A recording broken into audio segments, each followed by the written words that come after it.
Thank you for listening to Depictions Media Radio.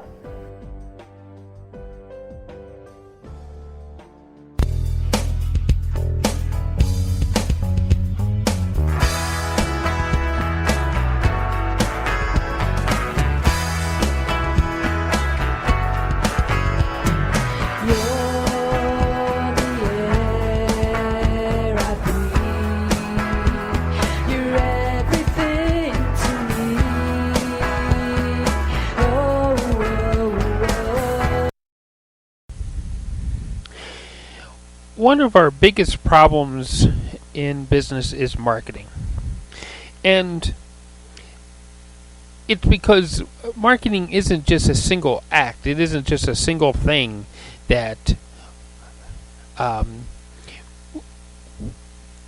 actually makes our business come alive.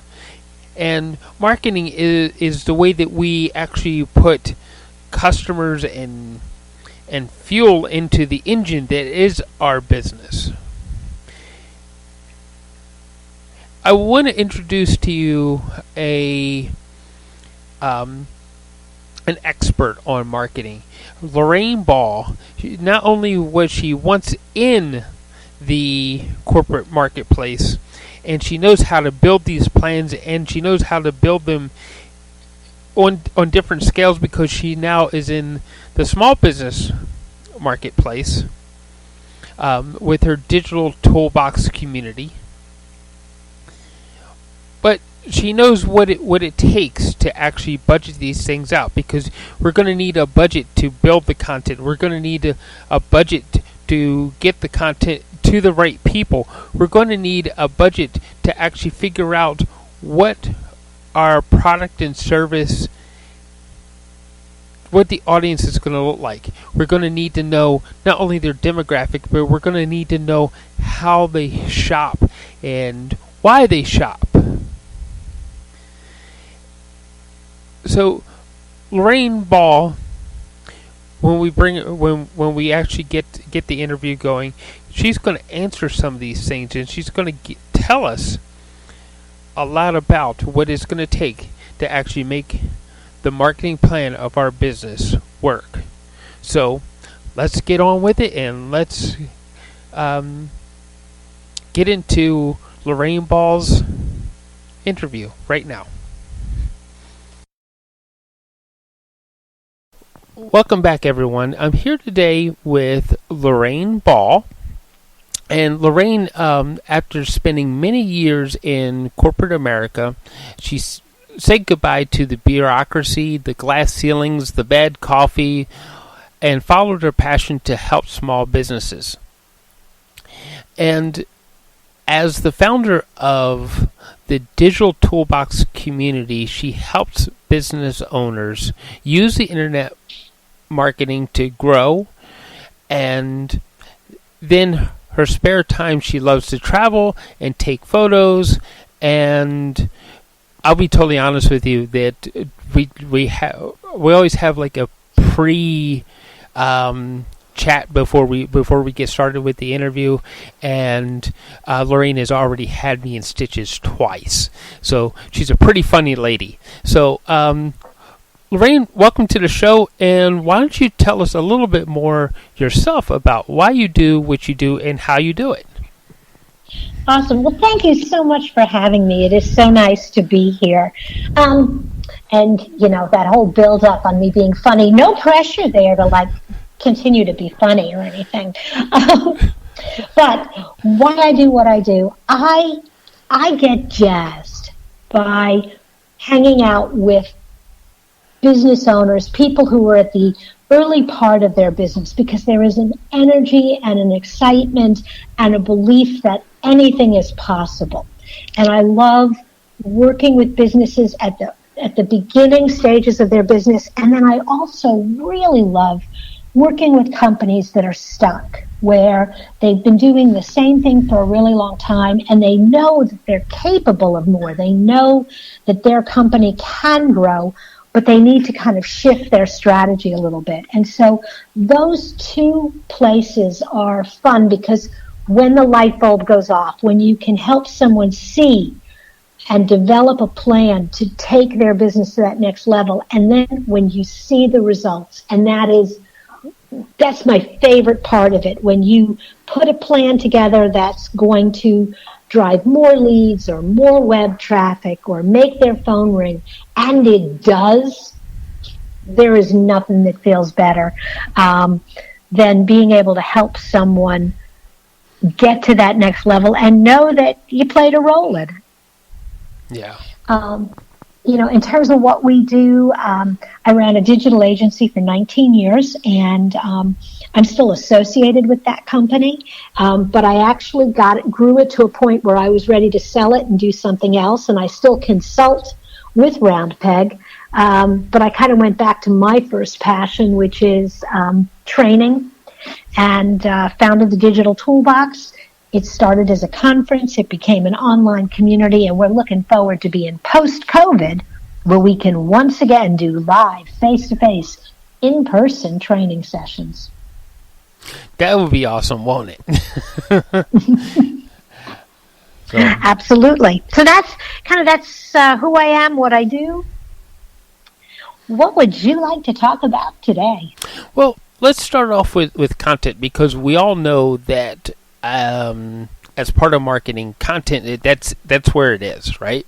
Mm-hmm. If we don't present good content, we're probably not going to target the right audience, right? Mm-hmm. And get the people in our business we really want. So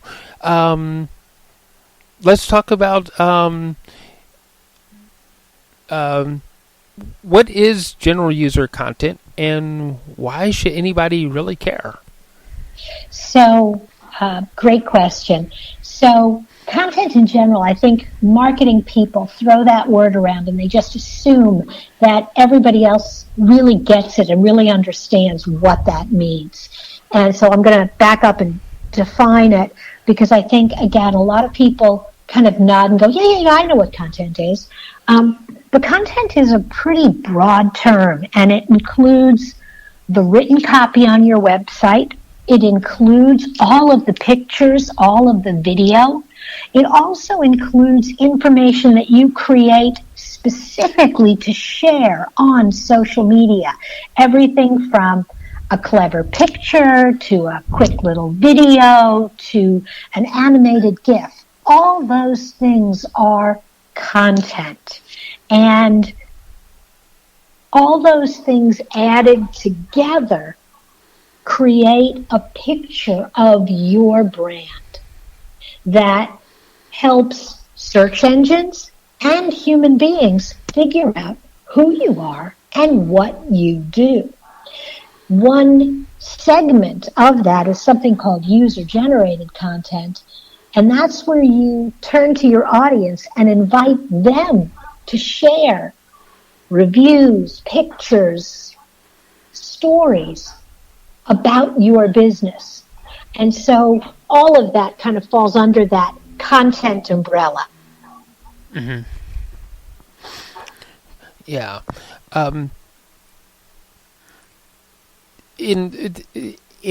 If again, back to the point of if you don't get it right, what a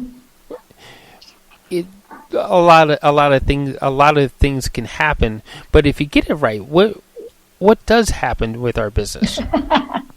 So let's start with the first part of that, and then I'm going to go to the second. The first part of it is getting it right.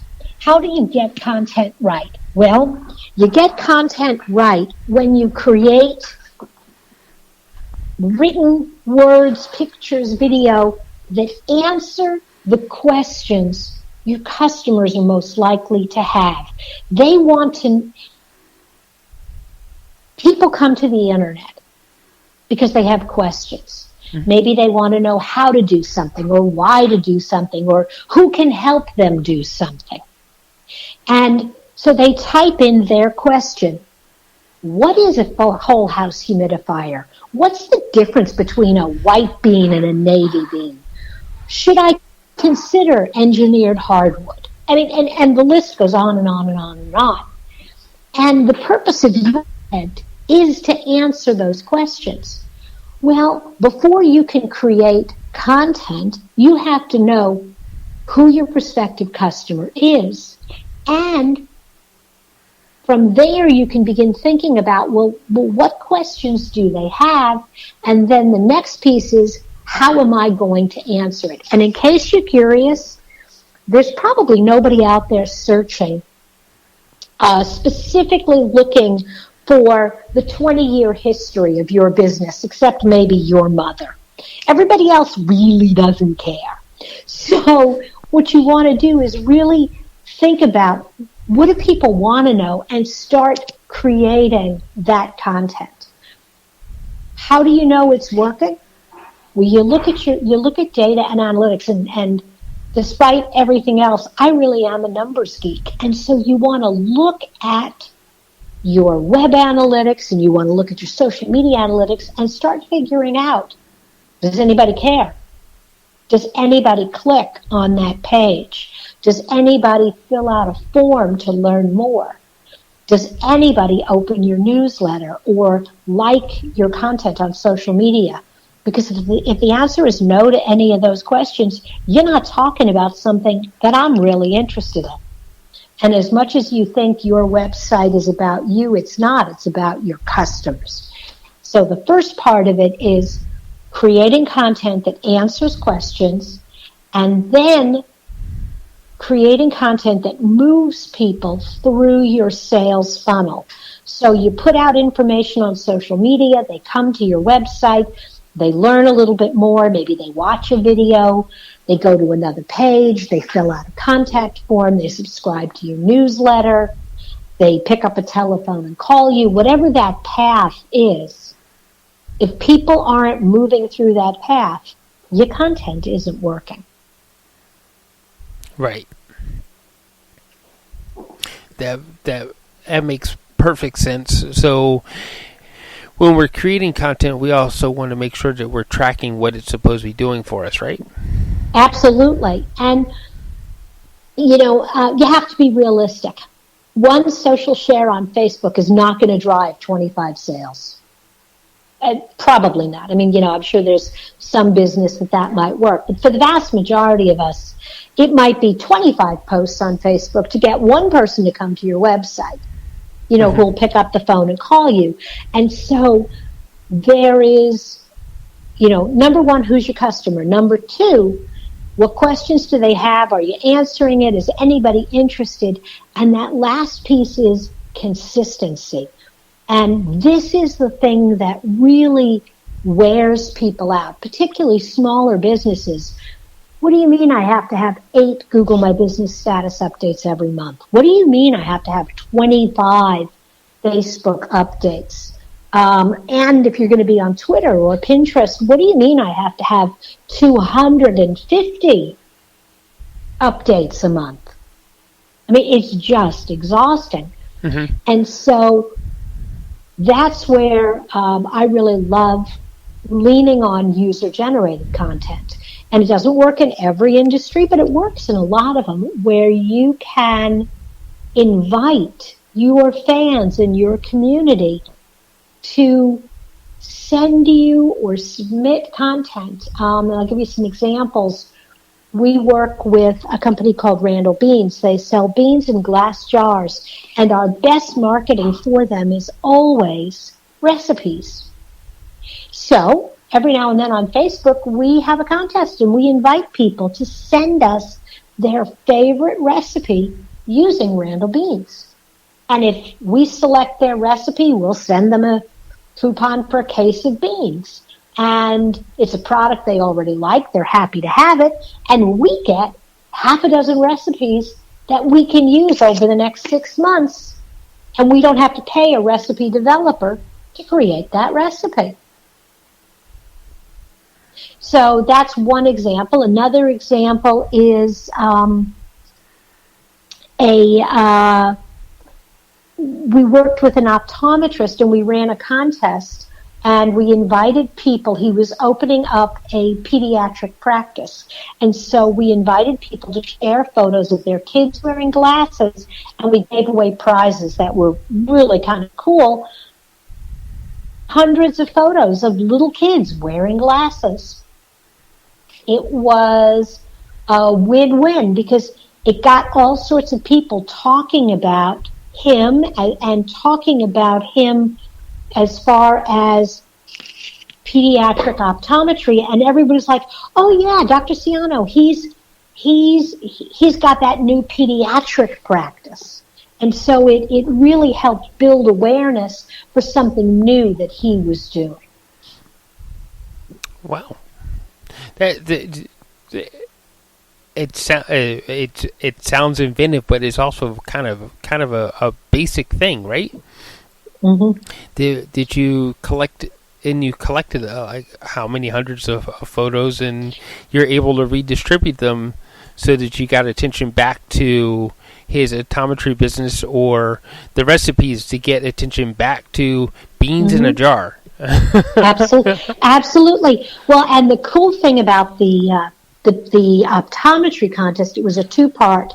You submitted a photo of your kid, and then we actually turned it back around to the community and invited them to vote.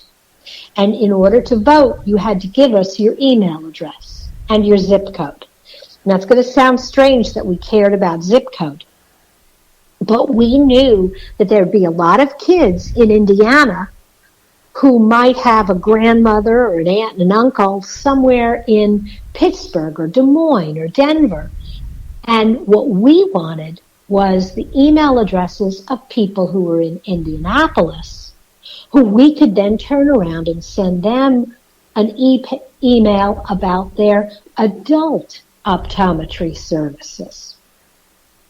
And so on the one hand, we were introducing a new product, and that was the first part of the contest. But on the second part, we maybe got 50 or 60 photographs. We got over 2,500 names, email addresses, because everybody, no, that's probably too much. We must have been about 1,000 names. But everybody wanted to vote, and they wanted to help their friend or their neighbor's kid win this prize. And so it really kind of snowballed. And you had a couple of people, I swear, this woman must have reached out to everybody she knew anywhere and said, vote for my kid, vote for my kid.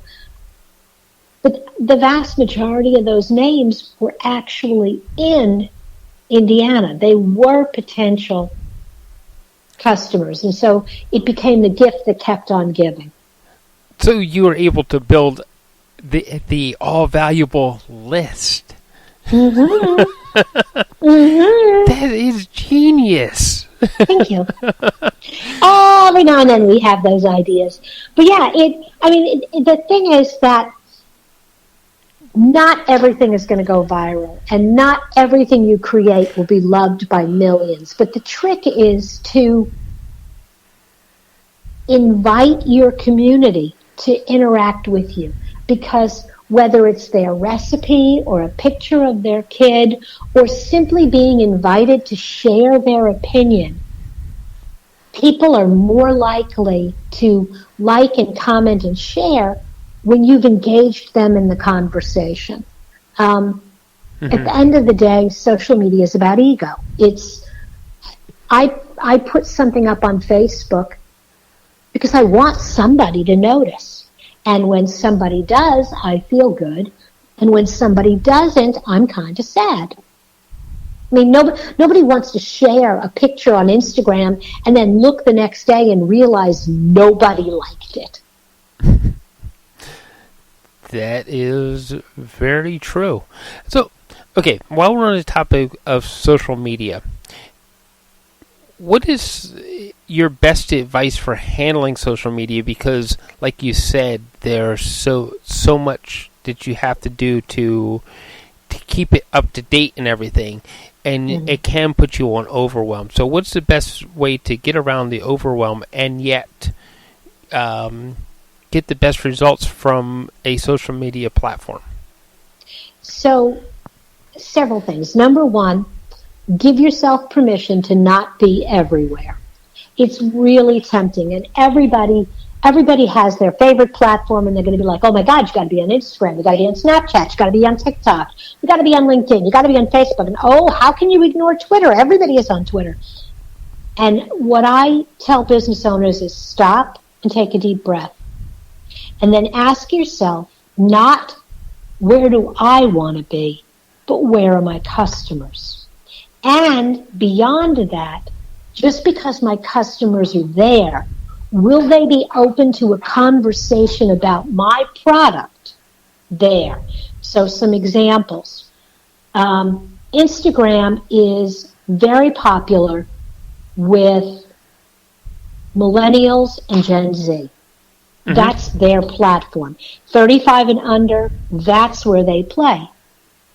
And so you get a lot of young marketing managers who want to put anybody and everybody on Instagram. The problem is that if your audience is not a Gen Z, but your audience is a boomer, that's not the right place, because you're going to be talking to all sorts of people, but none of them are going to be customers. Right. Conversely, if you are you like Facebook because that's where you feel comfortable, but you're trying to build an audience that is more professionally oriented, you're not going to necessarily have the right conversations on Facebook. So it goes back to who is your customer, where do they hang out, and then are they going to be open to a conversation about your product in that environment? Instagram is great if you're selling fashion and food. It probably isn't great if you're selling plumbing services. It's just not. I don't care if you're. So unless you're going to do something kind of fun and quirky, you're not going to fit in that environment. So step number 1, give yourself permission not to go everywhere. Step number 2, you want to pick your platforms. I always tell people pick 1 or 2 and give yourself permission not to be on any of the others. Nobody will notice if you're not on Twitter, but they'll notice if you do it badly. So either do it right or don't do it. Then you want to have a content plan. You don't want to wake up on Monday morning and go, what am I going to share on social media this week? That's when it gets overwhelming. What you really want to do is you want to develop a content calendar and really look at the whole year, and kind of identify themes for each month. And then what you want to do is you want to look at 30 days and go, okay, I'm going to be doing social media for the month of June. Is there anything that happens in June that is seasonally relevant for my product? If so, I'm going to create some content around that. If not, I'm just going to write. Literally, we do this. We write 30 days worth of social media. We put it in a spreadsheet, and then we schedule that in advance. And so I upload a month's worth of social media on a Saturday morning, and then I don't really have to think about it. Now I can drop into social media just to comment or interact or respond, but I'm not constantly worrying about what am I going to share tomorrow. Halfway through the month, I'm going to go back and look at what worked and what didn't, and I'm going to reschedule some of that to maybe reappear 4 to 6 weeks from now if it's not time sensitive. Now, it's easier to do this kind of planning if you're using some sort of scheduling tool. We happen to like Publer, Bufferworks, social media, Social Mention, Hootsuite. There are a lot of different apps, but if you're going to be managing content for 2 or 3 social media accounts, and then you lay on top of that both your personal and your business accounts, it really helps to have a tool that lets you schedule out 30 days in advance and then check on your progress. Yeah. And then the other piece of advice is if you're posting the same content to multiple platforms, you want to change the messaging. So, for example, what I share on LinkedIn, if I share a link to an article, I'm going to have a very straightforward, had this conversation about this with this person, read more here. If I'm sharing it on Facebook, I'm going to be a little bit more lighthearted, a little bit more fun. Typically, if I'm only going to share probably my flower photos on Instagram. I haven't found a lot of play for the business side of what I do, and so I'm okay that that's really just about my photographs. But a little bit what I share on Twitter, it's going to be very snappy, kind of very short. Where LinkedIn, I'm going to have probably the longest, most meaty introduction. Same article shared 3 different ways on 3 different platforms. Right. Yeah. So we want to make sure that we're selecting the right platform to draw our audience in, and then share things the right way depending on the platform. And we don't have to worry about the overwhelm because we don't have to be everywhere, right? No. And it's it's okay, and it's kind of getting to where you feel comfortable saying, that's all right, I'm not going to worry about that because I don't have time to do it well. That's okay. Mm-hmm. Okay. So, as far as content and you were concerned, there's you talked about your photographs. You talked about, I guess, blog posts and articles, right? But you also, because I want to give this some attention, because a lot of people who are listening, they of course ask me a lot about how do I podcast, but why don't you answer the question of how do you fit, if you want to do it, how do you fit a podcast into all that content? Because you're also a podcaster. Yes, I am. More Than a Few Words is a marketing conversation for business owners, and we're celebrating, we're 11 years running. And for me, there are 2 ways that I use the podcast. The first is if I have a really good interview with somebody and they have shared an idea that I think is really interesting or compelling, I may actually write a longer article that references that. In other words, use that as inspiration for a written blog post. I will frequently get a transcript of the interview, and if I have time to transcribe and edit, because I know some podcasters will just paste the transcript up with the audio file. I don't like doing that because we say things and they sound perfectly okay in conversation, but when you read them, it's not grammatically correct. You sound like an idiot, and I don't want to do that to my guests or to myself. So I always edit it and kind of summarize it instead. The other way to use podcasting, and I do this on my Sunday morning shows, I actually take a blog post that was a good blog post, it was an interesting idea, and I record it as a podcast. And a 500 or 600 word blog post is about 1.5 to 2 minutes, depending on how you read it. And it's just a nice, quick little marketing tip. And so now I've got an audio file to go with that original blog post. So I go both ways. I will take a great interview and turn it into an article, or I'll take a great article and turn it into a podcast.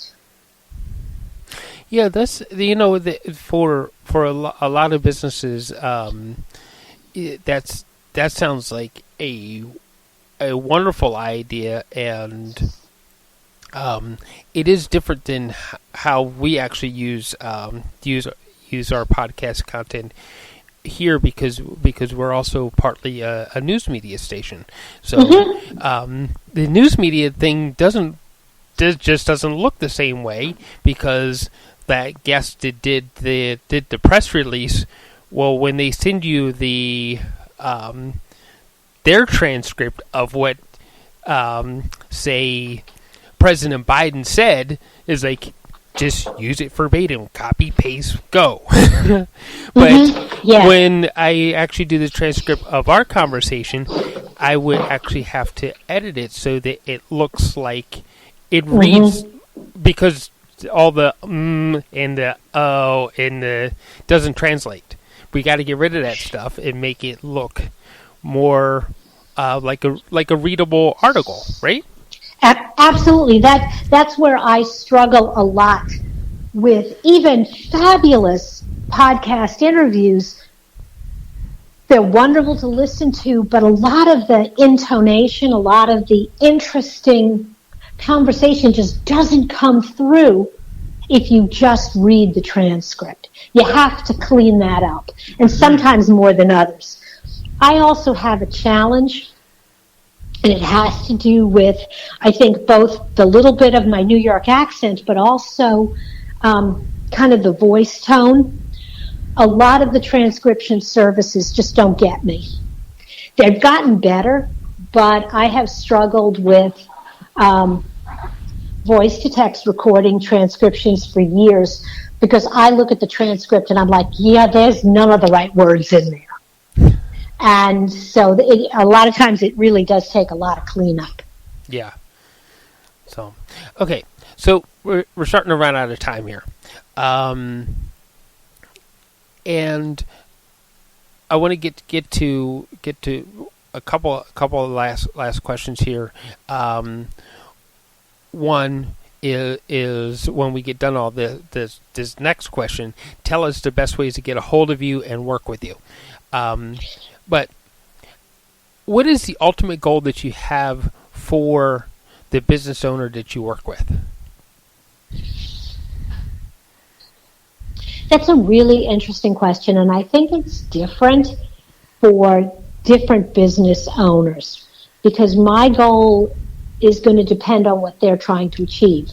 For example, I have one client who is a very successful coach, but she was completely overwhelmed because she was running in so many different directions with her marketing. And so what we actually did with her was streamline and simplify. We rebuilt her website so it was on a much simpler platform so she could update it easily. Mm-hmm. She tended to just overcomplicate. Her newsletters were informative, but they were way too long. And I showed her how to break that up into a series of smaller communications. She was tracking so many metrics, she really didn't know which numbers really were telling her how her business was doing. So for her, it was all about simplification.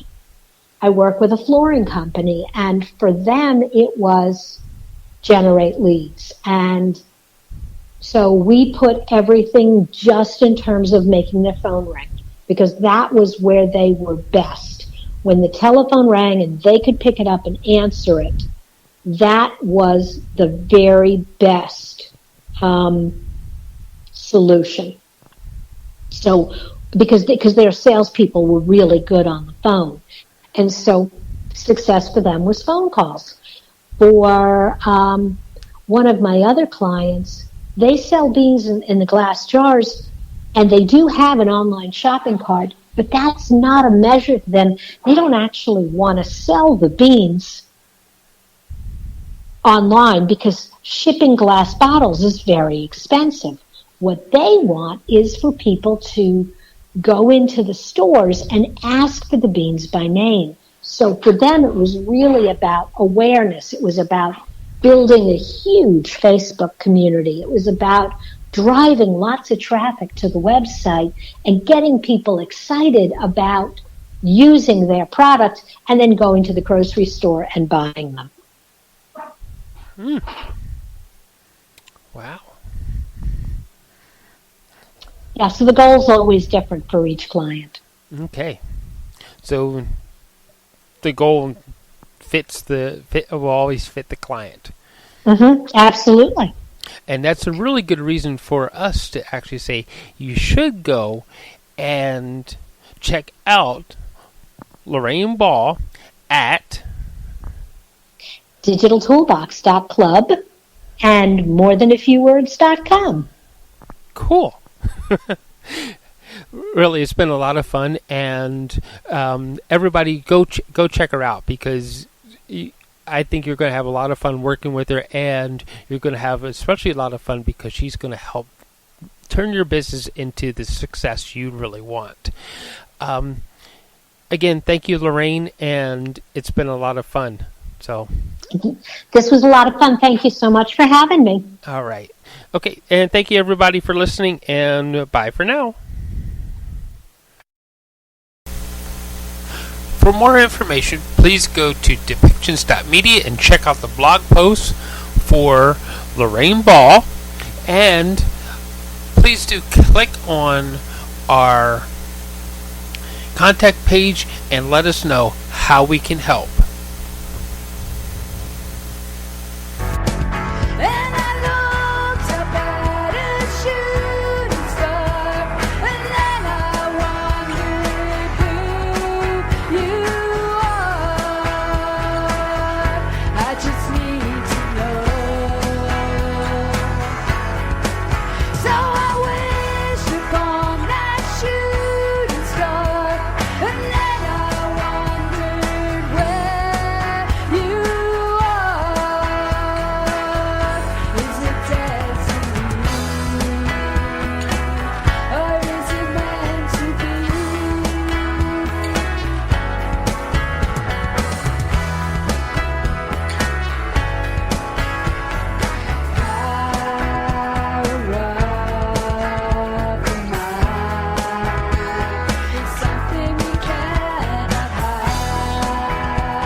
This show has been produced by Depictions Media.